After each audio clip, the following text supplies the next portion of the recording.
دەستپێکیش لەگەڵ هەواڵی وەرگێڕانی یەکێک لە شاکارە جوانەکانی نێو دنیای ئەدەبیات، ئەویش یەکێک لەو کتێبە بەنرخانەی کە بەشێکی زۆر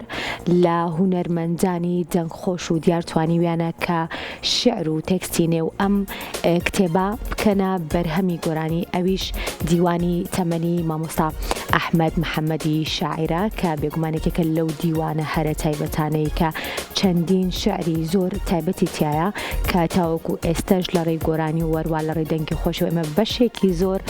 لە شعرەکانی نێو ئەم دیوانە جوانە ئاشنای. لە ئێستا ئەم دیوانە کراوەتە زمانی سویدی لەلایەن زۆر بەڕێز ئازاد معروفەوە و لە نێو ئامادەبوونی بەشێکی زۆر لە نووسەران و لە کەسایەتە دیارەکان لە وڵاتی سوید ئەم کتێبە بڵاو کرایەوە.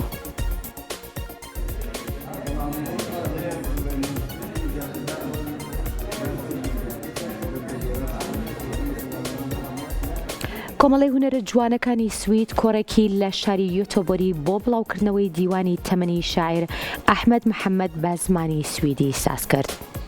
ئەم چاپە سویدی دیوانی تەمەن ئازاد معروف وەری گەڕاوەتە سەر زمانی سویدی و خانمە ڕۆژنامەنووس سوزا گروپ خوێندنەوە و پێشەکی بۆ نووسیوە. کۆڕەکە باوکاری شارەوانی یوتوبۆری و سپۆنسەری کتێبەکە لەلایەن خولەی شیستا گرۆسنی ستۆکۆلمەوە کرابوو.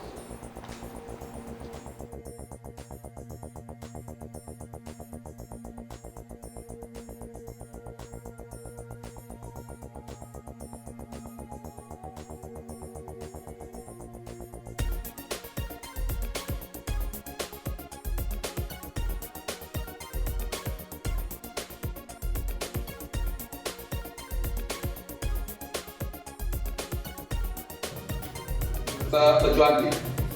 دیگه بگویی و دور دست بجوانی